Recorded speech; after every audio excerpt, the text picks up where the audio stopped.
Abran sus libros en el segundo capítulo del libro de Ruth, en el versículo 19. Ruth, capítulo 2, versículo 19. Y hemos visto cómo Ruth dejó a su padre, a su madre, su pueblo natal, por ir en pos de el Dios de Israel.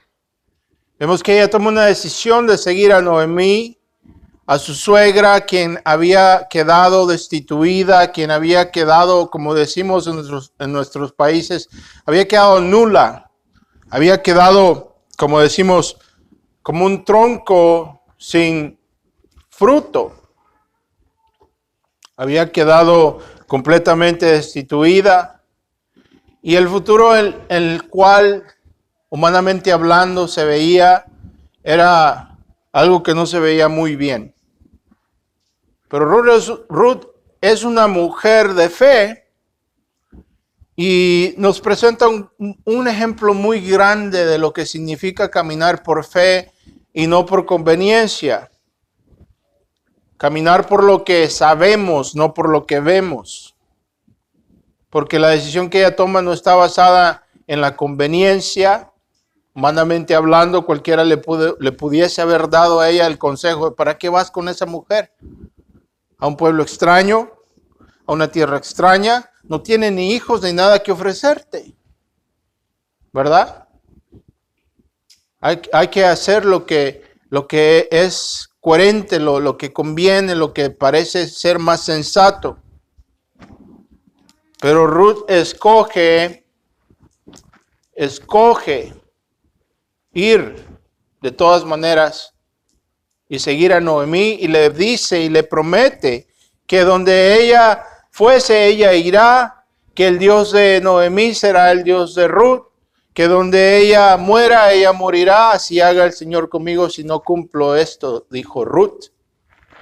Entonces ella toma esta decisión basada en la fe, no en la conveniencia.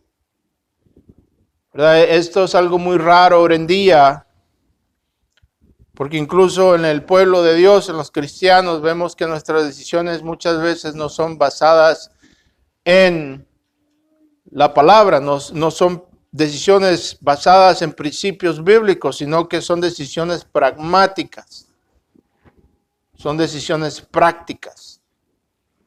¿Verdad? Son decisiones basadas en la práctica, en lo que conviene, no basadas en principios bíblicos. ¿Por qué? Porque obviamente basar nuestras decisiones y nuestra ética y lo que haremos en nuestra familia, con nuestra familia, las decisiones que se toman en nuestra familia, basar estas decisiones en principios bíblicos nos va a costar algo. Va a requerir sacrificio. Que la mamá se tenga que quedar en el hogar para cumplir su obligación con sus hijos, como nos indica Proverbios 31, que la mujer hace que su marido progrese porque ella se preocupa de su hogar y no de la oficina. Su marido prospera porque ella está en su casa, no su jefe. Pero si ella se queda en la casa, eso quiere decir que vamos a tener que quizás dejar de comprar el extra galón de leche, tal vez quizás no va a haber juguito de naranja en el refrigerador, quizás no vamos a comer carne todos los domingos, porque mamá no puede ir a trabajar porque ella tiene una obligación más grande, que es el corazón y la educación de sus hijos. ¿Verdad? Nos va a costar algo. Así es que venimos al versículo 19, Ruth capítulo 2. Y aquí vemos que Ruth fue a buscar gracia. Vemos esto en el versículo número 3. En el capítulo número 2, Ruth va y le dice a Noemí, déjame ir en pos de aquel en quien encuentre yo gracia. Y al final del versículo 10 vemos que Ruth ha encontrado gracia. Y la escritura nos dice que Ruth llegó, como quien dice, por casualidad, y llegó al campo de Booz. La escritura nos indica que por casualidad ella llega. Lo que eso quiere decir es que vemos la providencia del Señor tejiendo detrás de las cortinas, la providencia del Señor guiando, usando el libre albedrío de la criatura. Ruth no salió esa mañana diciéndole, déjame ir a buscar el campo de Booz, porque Booz es uno de nuestros parientes redentores, entonces déjame ir a buscar a Booz. No, ella sale, pero su fe no está puesta en un hombre. Ella va a buscar en pos de aquel en quien ella va a encontrar gracia. Mas hay un Dios que gobierna todos los asuntos del hombre. Sale por fe. Ahora tenemos que entender que las circunstancias bajo las cuales Ruth sale a buscar gracia es literalmente las circunstancias de aquella persona a la cual nosotros en esta sociedad moderna podemos llamar un limosnero, un pordiosero. Estas son las circunstancias bajo las cuales Ruth sale a buscar gracia. El versículo 19 nos dice entonces, su suegra le dice a Ruth, hija mía, ¿a dónde habéis ido a espigar? ¿En qué campo fuiste a trabajar hoy? Porque bendito sea aquel que se fijó en ti. Y ella le informó a su suegra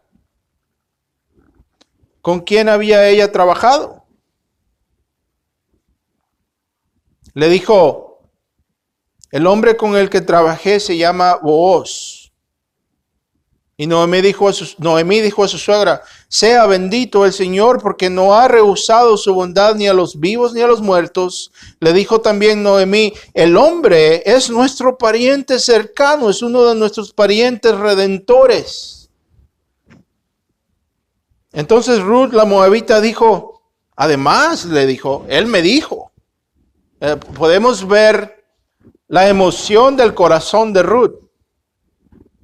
Porque, ¿qué es lo que está detrás de la emoción de las palabras de Ruth? Es la certeza que ella ha encontrado gracia. Entonces le dice, podemos imaginarnos la conversación, ¿verdad? Le dice, y además él me dijo, debes estar cerca de mis siervos hasta que hayan terminado toda la cosecha. Y Noemí dijo a Ruth, su nuera, es bueno, hija mía, que salgas con sus criadas, no sea que en otro campo te maltraten. Y ella se quedó cerca de las criadas de Booz, espigando hasta que se acabó la cosecha de cebada y de trigo. Y ella vivía con su suegra. ¿Verdad? Ahí lo tenemos. Vamos a orar. Señor, ilumina las páginas de tu palabra. Permite que podamos aprovechar el fruto de tu palabra y que tu palabra penetre el corazón, Señor, hasta lo más profundo y que traiga el cambio, la regeneración, el arrepentimiento, la fe. Bendícenos en esta mañana, Señor, en el nombre de Cristo Jesús. Amén. Ahora debemos recordar que Ruth por fe había salido esa mañana en pos de encontrar gracia, ¿verdad? Vemos esto en el versículo 2 y al final del versículo 10 vemos que ella encuentra gracia. Ahora Ruth había rehusado a volver a su pueblo y a sus dioses paganos y había tomado la decisión de no abandonar a Noemí, venga lo que venga. Ruth nos muestra a un Dios a quien le importan los desamparados. En el libro de Ruth vemos implícitamente a un Dios quien ha proveído estipulaciones bajo la ley para los pobres y aquellos que no son de su pueblo. Y esto es muy importante, porque vemos aquí a un Dios a quien le importa el pobre. Aquí vemos a un Dios que ha hecho provisión para el desamparado, para aquel que está destituido. Vemos que Dios no deja sin amparo al pobre, a la viuda, al huérfano. Bajo la ley levítica vemos que Dios había estipulado claramente que se le permitiera al pobre y al extranjero, es decir, aquel que no pertenecía a la casa de Israel, aquel que era de otra tierra. Dios había puesto una provisión, que se les fuese permitido recoger el grano sobrante que no se alcanzaba a recoger en el primer pasón, ¿verdad? Venían los que recogían la mies y no alcanzaban la primera vez que pasaban a recoger todo el grano. Entonces ese grano sobrante, la ley decía que no se debía de levantar y se debía dejar allí para el destituido, para el huérfano, para la viuda, para el extranjero. Y en esto se nos demuestra un Dios a quien le importan aquellos que son de más baja condición. La ley dice, cuando seguéis la mies, vuestra tierra, no segaréis hasta el último rincón de ella, ni espigaréis el sobrante de vuestra mies. Los dejaréis para el pobre y para el forastero, puesto yo soy el Señor vuestro Dios. Levíticos 23, versículo 22. Esto nos recuerda de las palabras del apóstol Pedro a la iglesia cuando nos dice, humillados pues bajo la poderosa mano de Dios para que Él os exalte a su debido tiempo, echando pues toda vuestra ansiedad sobre Él, porque Él tiene cuidado de vosotros. Lo que debemos entender es que en lugar de que el conocimiento de la soberanía de Dios nos prive y nos impida ejercitar acción, el texto asume que en la luz de esta gran doctrina, el pueblo del Señor actuará. Es decir, que es en la fuerza de tener un Dios soberano lo que nos debe de impulsar a ejercitar nuestra voluntad. El pueblo del Señor tenía la obligación de representar a su Dios ante las naciones. El pueblo de Dios tenía que poner la sustancia en práctica, que se viera en ellos que hay un Dios en Israel, quien es compasivo, quien es misericordioso. Entonces vemos que Booz, siendo una figura mesiánica en el Antiguo Testamento, actúa de esta manera reflejando al Dios de Israel, y de esta manera Ruth, una mujer extranjera que no pertenece, que no tiene derecho de estar ahí, mas sin embargo recibe la gracia que es dada por medio de la obediencia y de la bondad de Booz, quien representa al Cristo Redentor.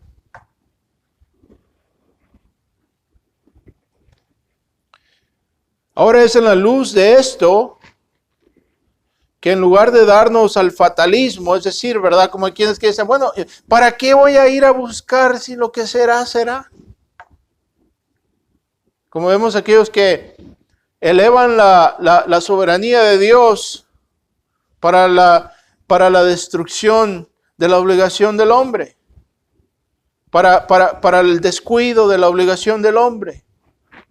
Aquellos que elevan la soberanía de Dios dicen, bueno, si Dios es soberano, ¿para qué ir a predicar el evangelio? ¿Verdad? Pues tenemos que entender que las dos cosas son afirmadas y debemos sostenerlas en su debido puesto, en su debido lugar, en su debida condición, en su debida posición. El que es que Dios es soberano y porque Él es soberano, entonces predicamos su palabra en la fe de que Él va a hacer lo que va a hacer con su palabra. Mas sin embargo, Pablo nos dice claramente cómo van a creer en aquel en quien no han escuchado y cómo van a escuchar si no se va y se predica y cómo van a predicar si no se mandan los predicadores.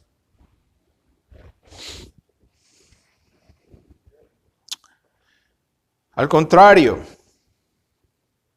eso nos motiva y nos debe de motivar a perseverar, porque es en la luz de la soberanía, en la luz de su soberanía que el Señor Jesús nos envía a evangelizar.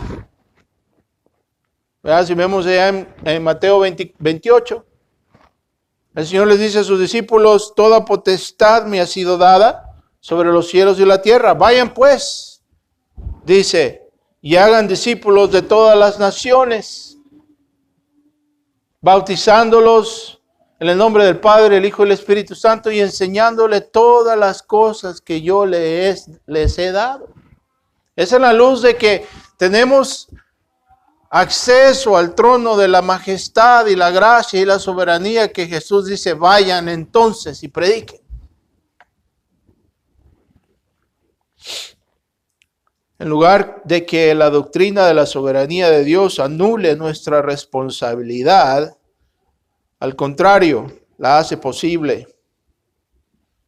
Ruth, en lugar de sentarse a esperar que le caiga maná del cielo, ella sale a buscar su alimento porque tiene fe. Ella va. ¿Sí me explico? ¿Verdad? No se sienta con Noemí simplemente a orar y a esperar que el maná le caiga del cielo. Pero ella actúa en esa fe y sale a buscar pues la voluntad de Dios.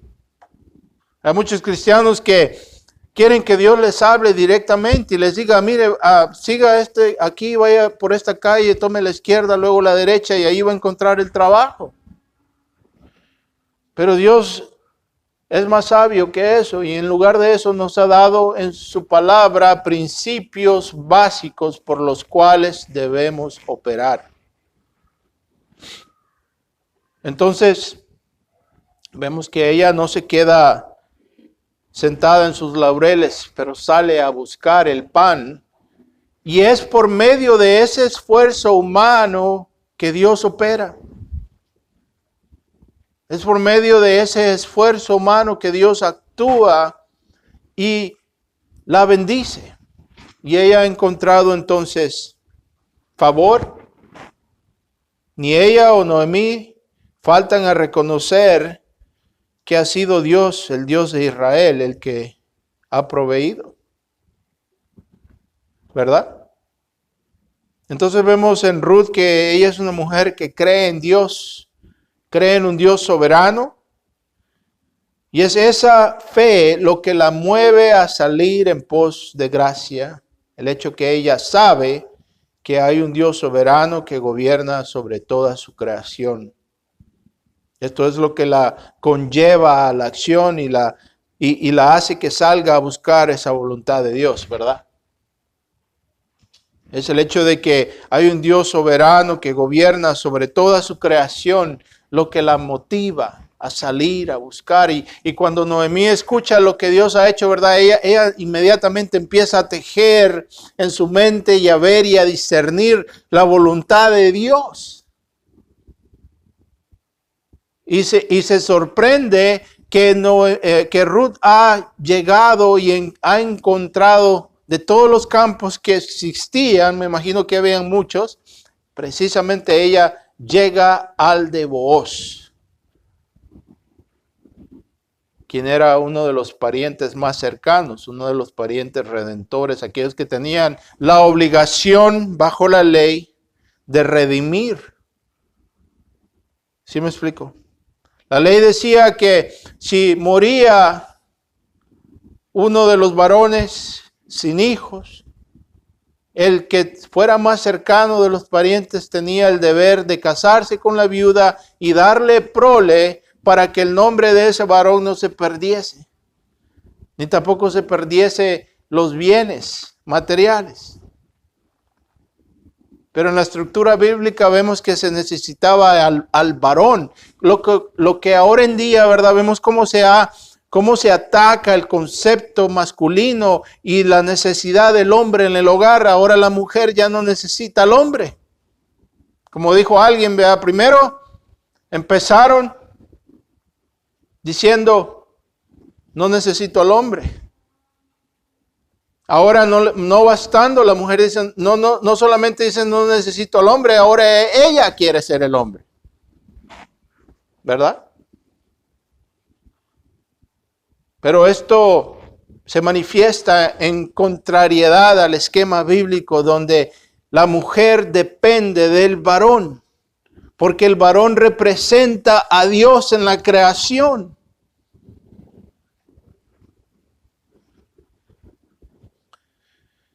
Ahora vemos que el Dios de Israel es misericordioso, ¿verdad? Ruth había encontrado amparo bajo la sombra de Booz y había sido invitada, siendo aún extranjera, a participar de los beneficios de aquellos que pertenecen a la casa de Booz, ¿verdad? Esta es una ilustración de lo que ha tomado lugar con aquellos que han venido a Cristo, aquellos que han sido adoptados en la familia de Dios por medio de la fe en Cristo Jesús. Ahora gozamos de los beneficios de los hijos de Dios por medio de la adopción. Pero tenemos que entender que lo que hace esto sublime, lo que hace esto realmente importante, es el hecho de que Dios nos ha incluido cuando no lo merecíamos. Lo cual es muy diferente a decir, cuando decimos, hermanos, yo entiendo el sentimiento que muchas veces queremos expresar cuando usamos un lenguaje y decimos, vengan a Cristo, acéptenle y todas estas cosas, pero tenemos que entender que en la realidad de las cosas, bíblicamente hablando, no somos nosotros lo que debemos de aceptar, sino que es Él el que nos debe aceptar a nosotros. Somos nosotros los que necesitamos el ser aceptados. Él es el Dios del universo, la majestad de la gracia. Él es el Rey de reyes y Señor de señores. ¿Sí me explico? Entonces decirle al pecador, acepten a Cristo, es algo que no es bíblico y confunde y hace más daño de lo que hace bien. Y alguien dirá, es que hermano, yo así fui salvo. No. Usted fue salvo, hermano, a pesar de eso. Usted fue salvo porque escuchó la palabra de Dios y creyó en Cristo. No obstante, le hayan dicho que aceptara a Cristo. La puerta a la salvación no es el aceptar a Cristo ni pasar al altar a decir una oración. La puerta a la salvación es la fe y el arrepentimiento hacia Cristo Jesús. Es Él el que nos ha aceptado, así como Booz acepta a Ruth y la toma bajo su manto y la invita a su mesa a participar del pan y a mojar su pan en el vinagre y a recibir los beneficios que los trabajadores de Booz recibían, aunque ella no era de la casa de Israel, aunque ella era una extranjera, ella es incluida y vemos que Ruth es incluida en el linaje del Mesías.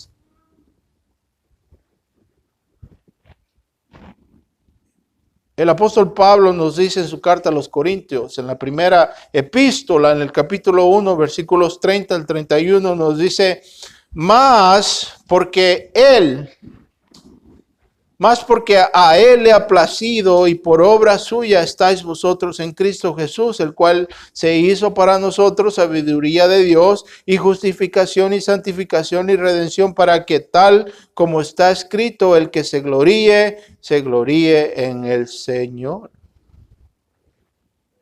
Dice Pablo, a Él le ha placido.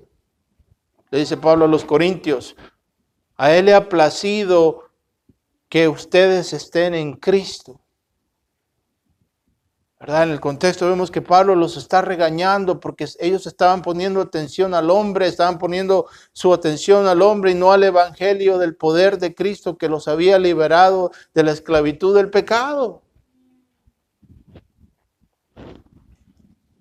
Pablo nos dice en su carta a los Romanos, en el capítulo número 9, dice, así que depende no de aquel que quiere ni de que él corre o trabaja, sino de que Dios tiene misericordia. ¿Verdad? Dice Pablo, así que no depende del que quiere, ni del que corre, ni del que trabaja, sino de Dios quien tiene misericordia, porque la Escritura dice a Faraón, para esto mismo yo te he elevado, para demostrar mi poder en ti y para que mi nombre sea proclamado por toda la tierra. Así que del que quiere tiene misericordia, al que quiere endurecer, endurece. ¿Verdad? Tenemos que entender entonces que al final de cuentas,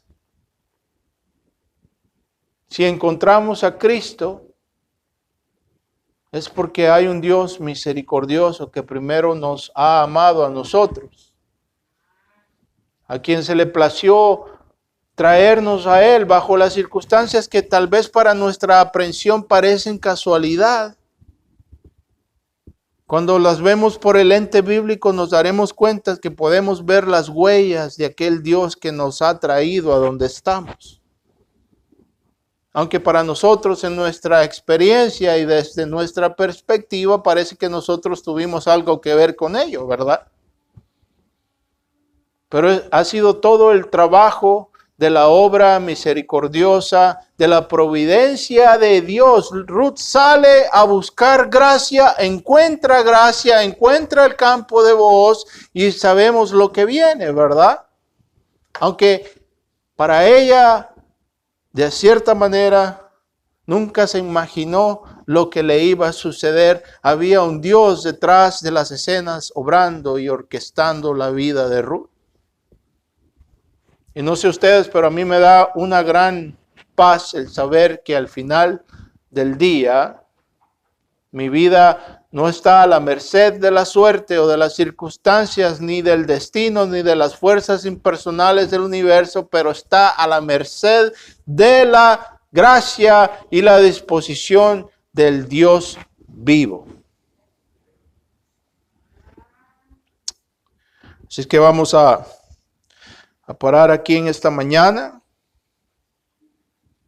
Y les recuerdo entonces que nuestra fe debe llevarnos a la acción.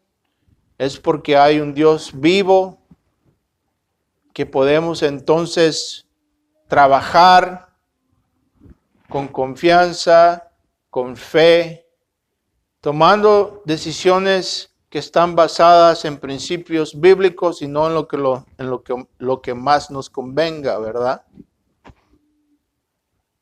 Porque eso es lo que significa caminar por fe. Si podemos ver todo lo que va a suceder, voy a tomar esta decisión y esto y lo otro va a suceder, eso no es fe, eso es conveniencia. Pero caminar por fe significa tomar la palabra de Dios y incluso cuando la providencia de Dios no concuerda con sus promesas, decidimos caminar por lo que sabemos y no por lo que vemos. Porque creemos en nuestro Dios. Vamos a orar. Señor, te damos gracias. Ayúdanos en esta mañana a recibir tu palabra. Bendícenos, Padre. Así como vamos al segundo servicio, Señor, ayúdanos. Amén.